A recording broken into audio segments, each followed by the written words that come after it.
Tadbirkorlarda yangilik qilish, tannarxni pasaytirish, sifatini yaxshilash orqali yangi bozorlarga chiqishga ehtiyoj kundan kunga kuchaymoqda. Lekin ochiq aytish kerak, ularning hammasi ham buning uchun qayerga borib, kimga uchrashish, qayerdan mutaxassis topish, yangi texnologiya olib kelishni bilmaydi. Shu bois 20 ta tumanda kichik va o'rta sanoat korxonalarini rivojlantirish bo'yicha loyiha ofislari tashkil etiladi. Ularga xorijiy injener, texnolog, dizayner, buxgalter va marketolog olib kelishga yordam beramiz. Qo'chqorov buning uchun bu yilda o'zida 100 milliard so'm ajratadi.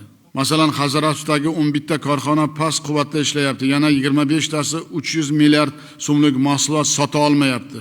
Endi Mustafayev Xurshid loyiha ofisi bilan bu korxonalarning har biriga borib, tannarxini tushirish, sifat va texnologiyani yaxshilash ishini yurg'izib berishga madadkor ko'makdosh bo'ladi. Bundan tashqari Hazaratovdagi tikuvchilikka ixtisoslashgan 668 nafar tadbirkorlar yiliga 25 milliard so'mlik mahsulot chiqarmoqda.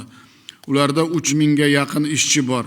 Loyiha ofisi ularni yiriklashtirib, sanoat darajasiga olib chiqish, yagona yondashuv asosida Hazaras brendini yaratishga har tomonlama ko'maklashadi. Umuman ushbu loyiha ofisi Hazaras tumanini oziq-ovqat, tikuvchilik sanoati bo'yicha ilg'or texnologiyalar markaziga aylantiradi.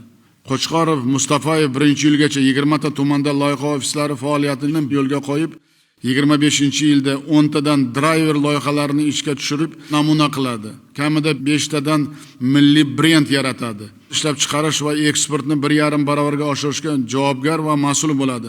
Bundan tashqari kichik biznesga yangi driver bo'ladigan uskuna va dastgohlar, tibbiy vositalar, elektronika sanoati, logistika kabi sohalarda tadbirkorlarni qo'llab-quvvatlash bo'yicha alohida yangi dastur qabul qilamiz.